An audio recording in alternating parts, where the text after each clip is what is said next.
Hello दोस्तों, आपका स्वागत है टीचिंग वर्ल्ड 288 में। आज से हम आप सभी के लिए एक सीरीज चला रहे हैं जिसमें हम पढ़ाएंगे AEDO और BPSC all previous year question, जो ना आपको AEDO बल्कि BPSC के 72वें प्रीलिम्स के लिए भी बहुत महत्वपूर्ण रहेगा, बहुत मददगार रहेगा। तो आइए बिना वक्त गवाए हम लोग क्वेश्चंस को देखते हैं।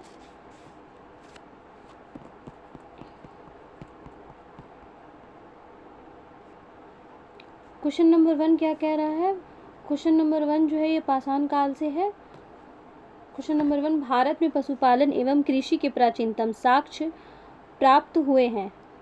तो ऑप्शन ए है अंजीरा से, ऑप्शन बी है दम शताब्द से, ऑप्शन सी है किली गुल मोहम्मद से, ऑप्शन डी है मेहरगढ़ से। तो इसका राइट जो ऑप्शन हो जाएगा ऑप्शन डी हो जाएगा। इसका राइट ऑप्शन ऑप्शन डी हो जाएगा। इसका राइट ऑप्शन ऑप्शन डी हो जाएगा।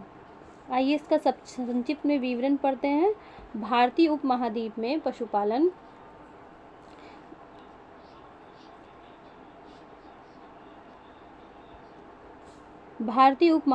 पशुपालन एवं कृषि का प्राचीनतम साक्ष्य मेहरगढ़ पाकिस्तान से प्राप्त हुआ है।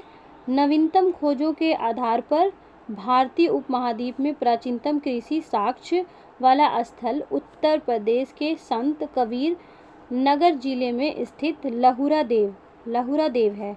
यहाँ से 8000 ईसा पूर्व से लगभग 7000 ईसा पूर्व के मध्य चावल के साक्ष्य प्राप्त हुए हैं।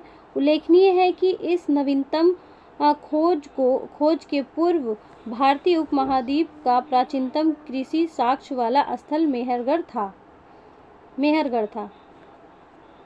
यहाँ से गेहूं के साक्ष्य मिले हैं। जबकि प्राचीनतम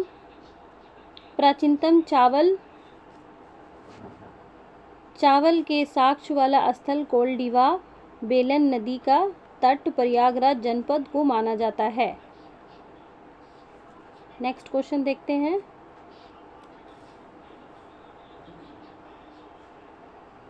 क्वेश्चन नंबर 2, निम्नलिखित में से किसको कैल्कोलिथिक युग भी कहा जाता है?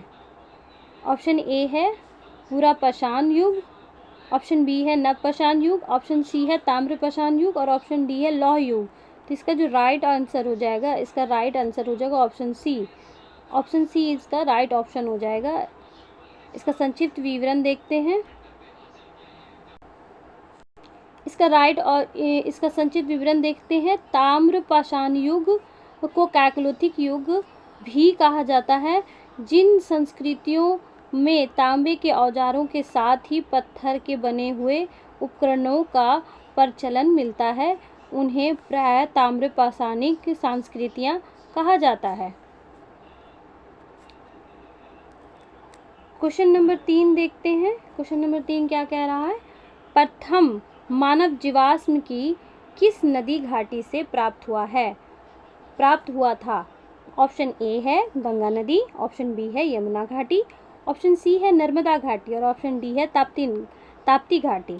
तो इसका जो राइट आंसर हो जाएगा दोस्तों, तो इसका राइट ऑप्शन सी हो जाएगा, नर्मदा घाटी। ध्यान से देखेंगे दोस्तों, इसका कोई संक्षिप्त विवरण नहीं है, इस बुक में नहीं दिया गया है। आइए तो क्वेश्चन आगे बढ़ाते हुए चलते हैं। क्वेश्चन नंबर 4 देख लेते हैं।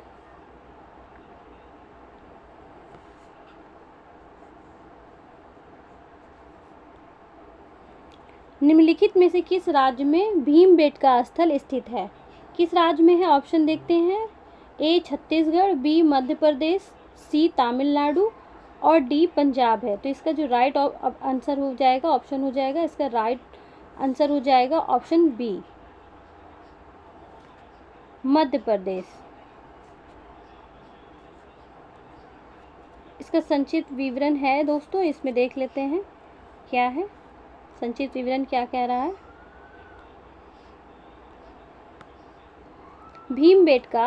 भीमबेटका पूरा स्थल पूर्व पाषाण काल से मध्य ऐतिहासिक काल तक मानव गतिविधियों का केंद्र रहा है। मध्य प्रदेश के रायसेन जिले में स्थित है। भीमबेटका की गुफाओं से प्रागैतिहासिक चित्रकला के सैकड़ों नमूने मिले हैं। यहाँ के शैल चित्रों के प्रमुख विषय सामूहिक नृत्य, रेखांकित मानवाकृत शिकार, पशु पक्षी, युद्ध और प्राचीन मानव के जीवन के दैनिक क्रियाकलापों से जुड़े हैं।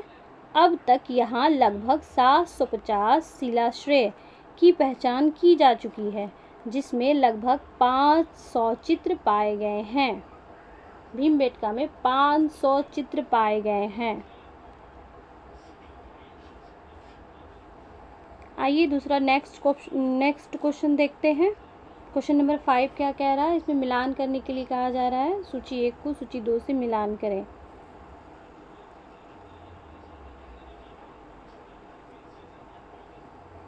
तो आइए हम लोग मिलाते हैं इसको।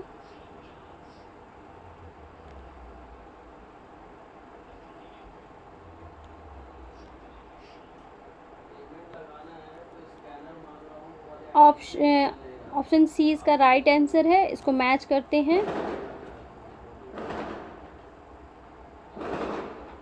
ए का 3 हो जाएगा, उत्तनूर का हो जाएगा तेलंगाना, 4 का हो जाएगा, बी का हो जाएगा 4 चिरांद का बिहार, सी का हो जाएगा 2 कश्मीर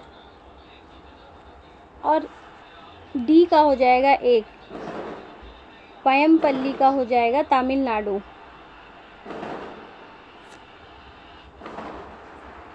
इसका जो राइट आंसर हो जाएगा, इसका राइट आंसर ऑप्शन सी हो जाएगा, ऑप्शन सी।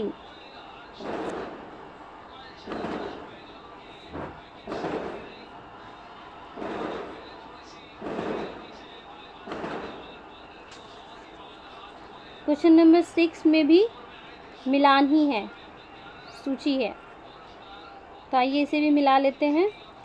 इसका राइट आंसर सी है और इसको मिलाकर अब देखते हैं कैसे कैसे इसकी मिलान होंगे। 4 का ए का 4 हो जाएगा, आहाड़ का बनारस,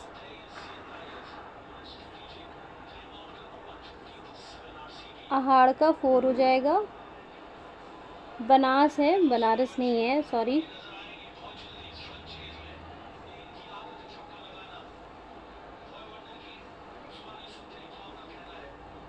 आहाड़ का बनारस है, बनास है और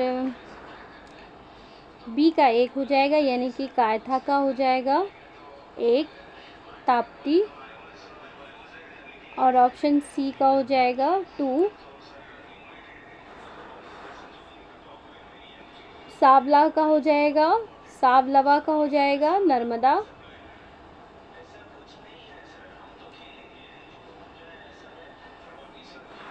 फिर मालवा का हो जाएगा काली सिंध।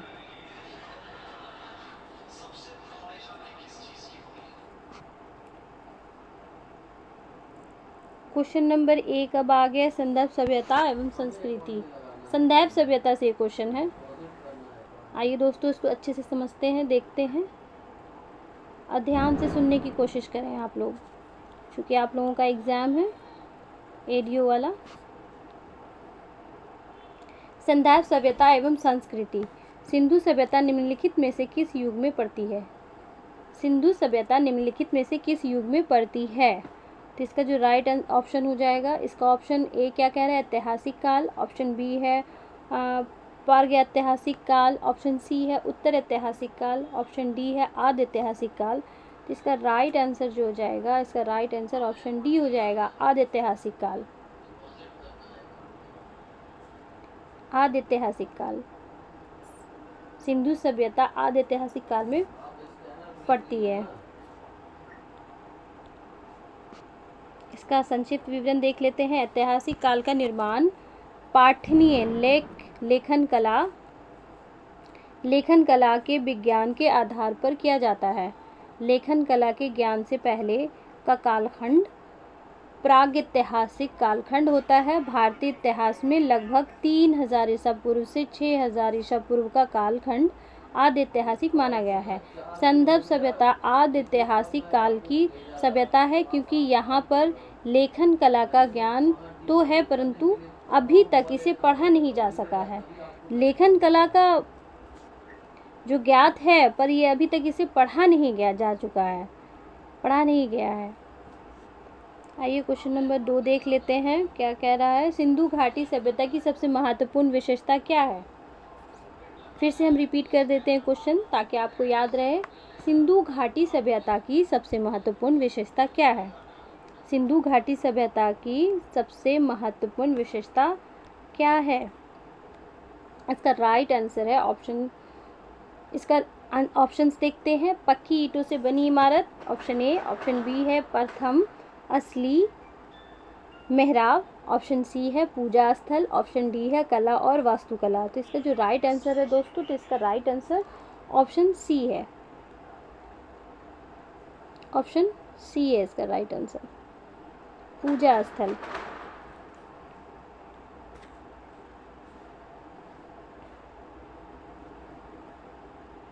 इसका संक्षिप्त पढ़ लेते हैं। मेसोपोटामिया इराक सभ्यता को दुनिया की सबसे प्राचीन सभ्यता माना जाता है।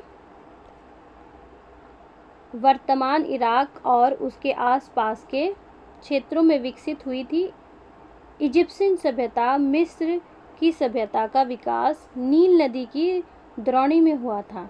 यह मेसोपोटामिया सभ्यता के बाद की मानी जाती है। क्वेश्चन नंबर 7 देख लेते हैं।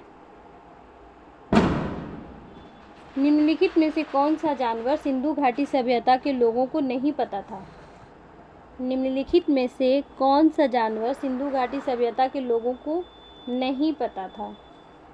ऑप्शन देख लेते हैं।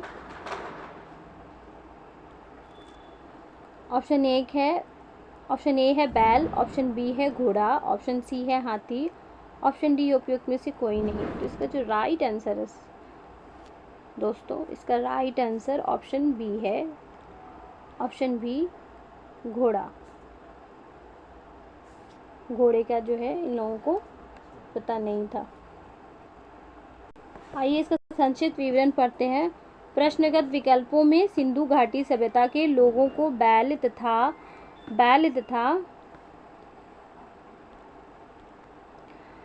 तथा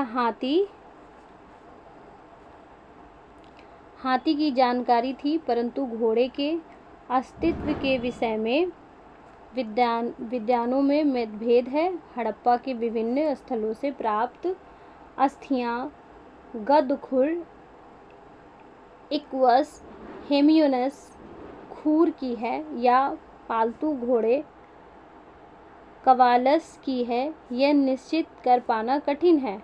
रंगपुर, राणा गुड़ई, लोथल, सुरकोटा, कुताशी एवं कालीबंगा से अश्व या उसी प्रजाति के अन्य जातियों के अवशेषों के साक्ष्य प्राप्त हुए हैं। संडोर, बकोनी द्वारा सुरकोटा से प्राप्त तथा कथित अवशेषों में से 6 को लगभग 2000 ईसा पूर्व के आसपास का समय अर्थात तीसरी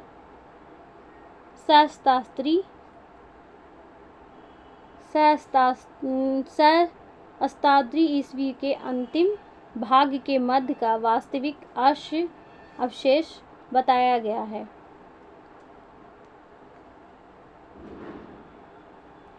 वर्ष 1974 में ASI के JP जोशी तथा A के शर्मा ने यहाँ से 2100 से 1700 ईसा पूर्व के मध्य प्रत्येक स्तर पर अस्थियां प्राप्त होना प्रतिवेदित किया है। यद्यपि रामशरण शर्मा, रोमिला थापर, मेंडो आदि इस तथ्य को नहीं मानते हैं।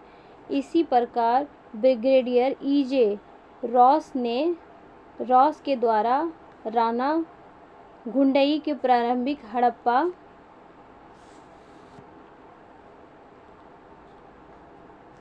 हड़प्पा स्थल से जो घोड़े के दांत बताए गए हैं उसे ज्यूनर महोदय अप्रमाणित मानते हैं।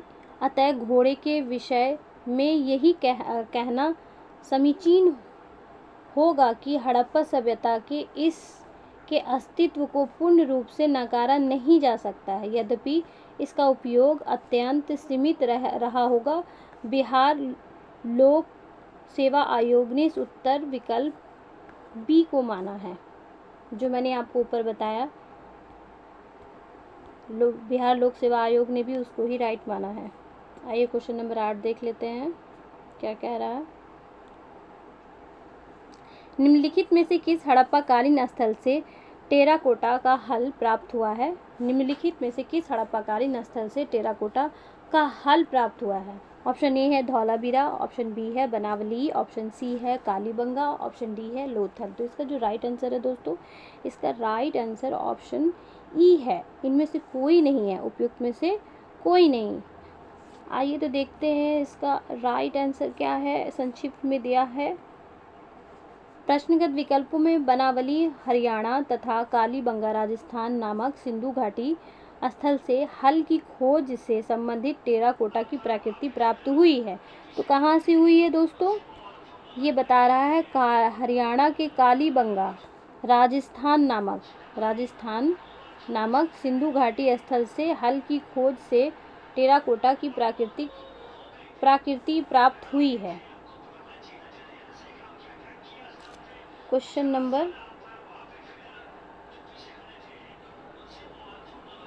9 देख लेते हैं हम लोग। क्वेश्चन नंबर 9 क्या कह रहा है?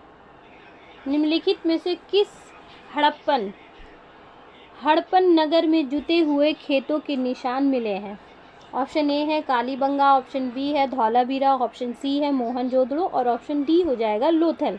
तो इसका जो राइट आंसर है दोस्तों, तो इसका राइट आंसर ऑप्शन ए है कालीबंगा। इसका राइट ऑप्शन क्या है? Option A Kalibangan. आइए इनका संक्षिप्त में विवरण देखते हैं। हरियाणा के फतेहाबाद जिले में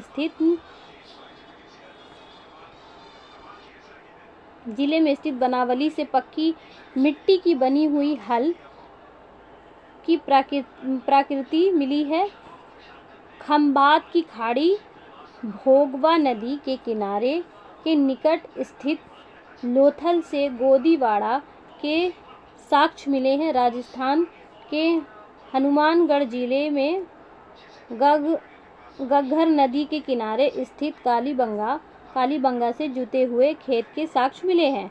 गुजरात के धौलावीरा से हड़प्पा लिपि के बड़े आकार के 10 चिन्हों वाले एक लकड़ी का साइन बोर्ड मिला है। मैं जो आपको क्वेश्चन बता रही हूँ, ये क्वेश्चन बहुत महत्वपूर्ण है। इसे याद रखने की कोशिश करें और इसे बार बार रिवीजन कर लें ताकि आपको कंठस्थ तरीके से ये याद हो जाए। और क्वेश्चन नंबर 10 देख लेते हैं।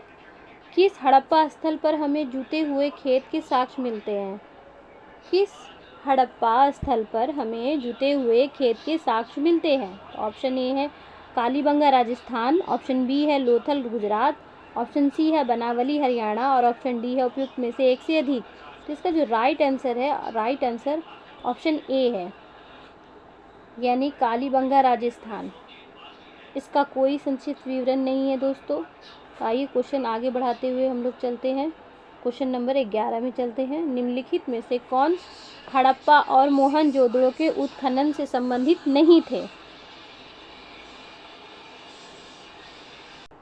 क्वेश्चन नंबर 11, निम्नलिखित में से कौन हड़प्पा और मोहनजोदड़ो के उत्खनन से संबंधित नहीं थे? ये नेगेटिव टाइप क्वेश्चन है, नहीं थे पूछा जा रहा है। अगर ये पूछा जाता थे तो क्वेश्चन कुछ और होता। ये देखते हैं क्या कहता है, नहीं, उत्खनन से संबंधित नहीं थे। तो ऑप्शन ए है आर.डी. बनर्जी, ऑप्शन बी है के.एन. दीक्षित, ऑप्शन डी है M.S. वत्स, ऑप्शन डी है B.A. स्मिथ।